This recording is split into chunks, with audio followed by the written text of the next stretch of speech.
If you've already gotten your kid a smartphone, the best thing you can do is set some boundaries if you haven't already. Do you know all of the kids your child is chatting with through text? Do you have boundaries set so that they cannot access social media? Hello and welcome back to Raised Resilient, where we show you how to end the constant meltdowns without punishments, bribes, or yelling. I'm Dr. Hillary, clinical psychologist and parenting coach, and mom to 3 sensitive, emotionally intense kids who feel their feelings in a really big way. I'm so glad you're here. So in today's episode, I want to talk about what is the right age to get your sensitive kid a smartphone. I think this is such an important question. And I think that the answer, it's largely, it depends, but there are some best practices to help you guide your decision-making process. And I think it's really, really important to understand the dangers and where having a smartphone could take your child if we're not thoughtful about how we do it. So I think the first thing we need to address is the elephant in the room, which is that technology is becoming ever present in our society and increasingly so. Like literally every single day that passes, tech is more ever present.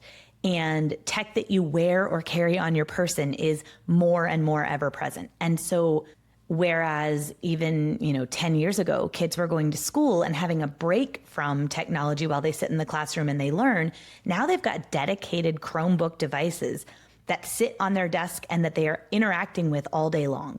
And there are so many positives to the advances that we've made with tech, with AI, but there are also dangers, and especially with these new technologies like AI, where we don't fully even understand them as adults, and the people who are on the cutting edge of advancing these technologies don't even fully understand what they're capable of.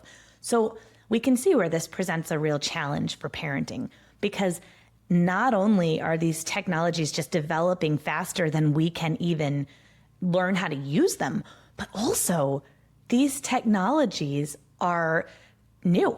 And so we're the first generation navigating this. We don't have the precedent of, well, in the past, this was the result when X, Y, or Z was used constantly, right? Like, oh, when kids had smartphones 20 years ago, here was the negatives and the positives. We don't have that. We don't have that data. We do have some data from the past 10 years or so of kids using social media, kids using technology, and I'm going to talk about that. But specifically with AI, it is so new that we don't even know. We don't know what we don't know, and both in a good way and in a bad way, right? And so I think that's the real challenge here. So when we talk about giving our kids a smartphone, we are literally giving them the world in their fingertips. They can access the entire World Wide Web, but now also AI and social media, which is a whole can of worms. So first things first, let's think about why we might want to give our kids a smartphone. Well, first of all, I bet you if you've got a kid who's 10, 11, 12, they're asking, right? They are asking you because they see their friends having smartphones and they're saying, hey, when am I going to get a phone? Not only that, but they see you constantly, on your phone, right? And that's not a dig. I am constantly on my phone too for work, ordering groceries, ordering dinner, meal planning, ordering school supplies. Like my face is in that phone all the time for a million different very valid reasons, because like my life is in that phone, as much as I wish that was not true. I remember when I first became a mom back in 2014, one of my good friends sent me a book, I think it was called Hands-Free Parenting. And it was about parenting without your phone in your hand all the time, which in 2014, you could put your phone somewhere and not touch it all day while you're with your kids and engaging, and you would be fine. And that is just not the case 12 years later in 2026, is it? And so I think we also need to be conscious of the fact that our kids have seen that phone almost as an extension of our bodies since they were tiny, and we were feeding them and rocking them in their chairs. What are we doing? We're looking at our phones.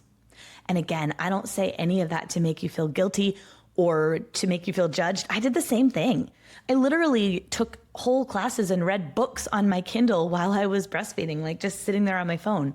So our kids have seen our phones as extensions of us. They have grown to expect that, like, when I get to be a certain age, I'm going to have a phone. Of course, it's like a duh. Of course I will have a phone. There's no question of if, it's when. And so again, that's a very different world than what we grew up in. Very, very different than what we grew up in, but it's different even than people who were raising kids 10 years ago. So we want our kids to have a smartphone because we want them to be connected. Maybe they're playing a sport and we need to know what time practice is over or when they get back from that away game if we didn't go, right? They're going to their friends' houses. We want to make sure that we are able to stay in contact with them. So that's a big one. I hear that one from parents all the time. But then again, the other piece of this is, well, all my friends have it, and that peer pressure. And that's a really real and valid concept, because what we know about kids developmentally is that as they get into their preteen years, and certainly when they're teenagers, their perception of themselves in relationship to peers is actually really important developmentally. Because as kids move into their teenage years, they start to transfer some of their attachment needs to their peer relationships. And that's very normal. It's part of helping them, fly the nest, right? They need to be able to start to get some of those needs met in those peer relationships in preparation for leaving home. And so we want to foster those peer relationships. We want to support them. And I know for a lot of you, it's also about balance. How do I also make sure that my kid has healthy peer relationships? That could be its own whole episode. And in fact, that's a great idea for an episode. So I will make a note of that. So I'm not going to dive too deep into that today, but I think it's really important to acknowledge that the peer pressure, it's easy to say, well, just say no and your kid can be the weird one. Like, who cares? But that becomes really challenging because it goes against our kids' developmental needs. Now, Jonathan Haidt talks about in his book, The Anxious Generation, if we all together as parents kind of form this coalition and say, we are all waiting to get our kids a smartphone, well, then it certainly does become easier, right? And I know that for my almost 12-year-old in his friend group, he does have, his closest friend has a mom who's waiting until at least high school to get him a smartphone. And so that helps me a lot. So when I say, not yet, I have this other friend of his who is the kid he arguably spends the most time with, and he doesn't have a phone yet. But I bet a lot of you are in a situation where maybe your kid was 8, 9, 10, and all their friends already had phones, right? And so maybe you felt pressured. Maybe you've already gotten your child a phone. Here's the thing. I think we have to separate the phone itself from the dangers of what could be risky for our kids. Because the phone itself, being able to text a select group of friends, being able to call for a ride when they need it, there's nothing too inherently dangerous about that. Now, I know there's that whole saying, nothing good happens in the group chat. I know that there can be a lot of difficult peer dynamics going down in those group chats. And one of the things that you can do to really mitigate that is to make sure that you know all the kids who are going into that group chat, right?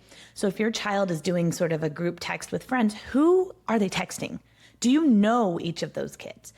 Because where it can get really tricky is when we get into this group where kids are just texting with other kids that we've never met, and that group grows and grows and grows until the dynamic is something that becomes unmanageable. So I think the answer here, especially if you've already gotten your kid a phone, is going to be about boundaries within that phone. What do they have access to and what do they not?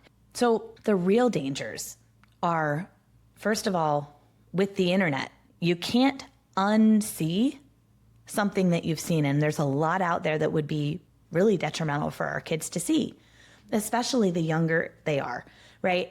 And a lot of that, specifically, that content that we really don't want them to engage with, is on social media. Because unlike, say, something like Netflix or a website where the content is curated, and still on a website, it's all about who's running it, right? Because anyone can put anything on the internet. But social media in particular, anybody can post anything. And as you know from your own scrolling, there's a lot on there. You can scroll and accidentally come upon seeing somebody get hurt or worse. You could end up, stumbling into pornography. So I think it's really important that we consider what do our kids have access to? Because social media, to me, is one of the biggest risks of giving our kids a smartphone. If we give them a smartphone and now they have access to Instagram and Facebook and Snapchat and YouTube. YouTube is social media, right? Now they have access to endless content and an algorithm that is going to show them increasingly shocking, increasingly flashy content to keep them on the app, right? The algorithm is not interested in your kids' safety or what they need or what is good for them. It's interested in one thing, and that is keeping your child on the app. The algorithm also doesn't know that your child is a child, okay? So that is where social media gets really, really dangerous. And it's really easy, especially on YouTube. I hear this all the time where parents will say, yeah, my kid was just watching videos of another kid playing Minecraft. And then over time, just a few videos of scrolling, and the algorithm got really weird. Suddenly we're watching something, I don't even know what it is. Yeah, that's what happens. And that's by design, because that keeps your kid on the app. There's also all kinds of dangers in terms of neurotransmitters in the brain, dopamine specifically, and dopamine and serotonin regulation that when we are constantly scrolling on social media can really get mixed up, right? And so this can impact our kids' mood. This can impact how well they regulate their emotions. This can impact how much interest in and pleasure derived from basic everyday activities.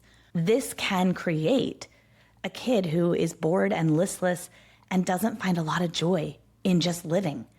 And that's really concerning. And this is largely what Jonathan Haidt found in his research, was that these kiddos who were constantly online, and even if they weren't constantly online, I think the amount was like 3 hours or more online daily, these kiddos were way more likely to be depressed and anxious. And if you are raising a sensitive, emotionally intense kid, this is going to be even more true for you and for your child. So I think we have to be really thoughtful about when we are going to give our kids access to social media specifically, because again, it is designed to keep your child scrolling. And so that's one concern. Another concern is AI. The amount of stories I hear from parents where kids are talking to AI as if it's a friend, as if it's a therapist. And of course, we all know the one horror story where AI assisted in a child self-harm, which ultimately led to a fatality. And that's awful, right? That's a horror story that nobody wants to think about. And I know that precautions have been put in place since that happened, but AI is not a person on the other end of that chat. It's like, basically, at its core, it's fancy text prediction software. And that's not who we want to outsource our kids' well-being to, right? So that's not to say that we aren't going to let our kids use AI. I mean, AI is everywhere. And I think, again, it becomes about boundaries and conversations about AI. I'll never forget when my now 9-year-old, this was last year when he was 8, and he was talking to maybe Claude about different hybrid dinosaurs in Jurassic World. And Claude started telling him about this dinosaur. And now my son is like a Jurassic World fanatic. And so he knows the hybrid dinosaurs better than anybody. And so Claude started telling him about this dinosaur that was just not real, was not part of that universe. And my son's like, what? That's not real. That's not one of the hybrids. And my husband was like, yeah, it's just making things up. Like, no, it's not real. And my son was like, well, how can it do that? That's not okay. And we were like, well, that's AI. And so starting to have those conversations, that was really formative for him, because he realized in that moment, AI is not infallible. It actually can make mistakes. And I think that's a really important foundation for that conversation about AI with your child, because it's really easy to get pulled into talking to it like it's a person. Now, everything that we talk about here on this podcast in terms of building that healthy relationship with your child, teaching them to regulate their emotions, building a culture in your family where your child feels safe coming to you, even with really hard things or things where they fear they might get in trouble. We need to create that foundation so that we know that our kids feel safe coming to us, because all of that is foundational here. This idea of when do we get our kids a smartphone? Well, this is one decision. And within that, there's a ton of boundaries we can set, conversations we need to have. But without that foundation of that solid relationship with your child, you will have a really hard time with any of the rest of it. That foundation has to be in place. Okay, so everything else that we talk about on this podcast is so relevant here. And look, if this is something that you need more support with, I want you to go and watch my video, How to End the Meltdowns in 8 Weeks or Less. It talks about what we do in my work with clients, in my Chaos to Connection program, what we do and how we do it and why it is so powerful. Because if this is something that you need more support with, that is your next step. Okay, so check out the show notes. You can learn more about how we do that and how you can work with us. But I want you to really, really think about how all of these pieces fit together, because again, that foundational relationship piece is everything here. Now, in terms of the actual age to get your child a smartphone, I know for me, and I am not pretending to have all the answers here, because again, we're pioneers here. And the landscape is changing as fast as we can master it. It's then just completely brand new. And that is really hard because it's a moving target. So I will own that I don't have the perfect answer here. And I'm not going to sit here and tell you that like my way is the only way. And if you've already gotten your kid a smartphone, the best thing you can do is set some boundaries if you haven't already. Do you know all of the kids your child is chatting with through text? Do you have boundaries set so that they cannot access social media until, now, in my opinion, I would say 16 or older before they're having access to social media on their own? I'm not saying that, again, I'm the be all end all here, but that is my honest to goodness opinion. There is a Surgeon General warning about the risks of social media, and they have made it very clear that 13 is certainly too young. I want you to think about the fact that your child's identity, their very core identity, who they are, who they feel they are in relationship to other people and the world, is being formed so heavily between the ages of 10 to 15, and certainly outside of that. But that is a crucial period, and we do not want to outsource this to social media trends because it can be really dangerous, okay? We want our kids to be finding themselves in real face-to-face peer interactions. We want our kids to be finding themselves in strengths-based identity-building activities like sports, the arts, dance, whatever your child is interested in. Okay, those are all protective factors, and those are going to be key in terms of helping your child form an identity based on something that is real and not based on an algorithm. Okay, it's so important to think about that. So the Surgeon General is very clear. Social media is dangerous. It is associated with higher levels of depression and anxiety, and 13 is certainly too young. So for me, that's where I've gotten this idea that 16 is kind of the earliest I'll consider it. Now, within that, what am I going to be looking for? I'm going to be looking for, what is the status of my relationship with my kid? Do I feel like I have a solid enough relationship, like I certainly do right now? As he gets older, do we still have that open line of communication? That's so important. I'm not going to give him access to social media if I don't trust that he's going to come to me no matter what. Okay? Because again, once you see something, you can't unsee it. And some of these things can literally change our child's brain development trajectory. So do I have that open line of communication with him? Is he showing signs of maturity? Does he have the ability to regulate his use of his phone? So without social media, is he constantly face in phone? If he is, I think it would be dangerous to layer social media on top of that. Okay, so this is where I'm getting this number of 16 for social media. But again, it's not a hard and fast rule. And if my kid's not ready at 16, we're not going to be like, oh, sure, here's all the accounts. I will probably get him a smartphone in 9th grade is what I'm thinking. He has a Gizmo watch right now, and he has a friend who has a Gizmo watch, and he also can contact us. So it's a great way for him to get in touch if he needs us. He can text us, and it's all very protected. I know there are phones that are very basic. They're not smartphones, but kids can text and call. That might be an option that we'll look into. I know there's a lot of parents, a lot of millennials, who are looking to bring back landlines. And I actually think that is freaking brilliant. I remember spending hours talking to my friends on the phone as a preteen and a teenager. My mom used to say I had the phone growing out of my ear. I had one of those clear see-through phones. If you know, you know. And that I think would be such a cool thing, to bring back a landline and let my kids just like call their friends. But again, that only works if their friends have landlines too, or their friends, I guess, could have cell phones that they could call. So that's an option. But my goal in thinking about this is I want my kid to have access to his friends. When I feel that the gizmo is no longer cutting it in terms of his ability to communicate, I don't want him to be left out, because again, peer relationships are really important at this age. So I don't want him to be left out of his circle because he's the only one that can't get in touch with them. So, I would absolutely consider getting him a phone in 9th grade, but it will not have social media, and we will be having conversations about the dangers of social media and AI. We'll be setting boundaries around what he can access and what he can't. He will be turning that phone into us at bedtime and not having it in his room all night. And in fact, we'll probably have him turn it in sooner than that, because I don't want him on the phone leading up to bedtime because of what that can do to circadian rhythms. And that's really important if you want your child's mood to be stable. I am also teaching my kids about circadian rhythms, about getting morning sun, about getting good sleep and how important that is. We won't do phones at the dinner table. We already don't.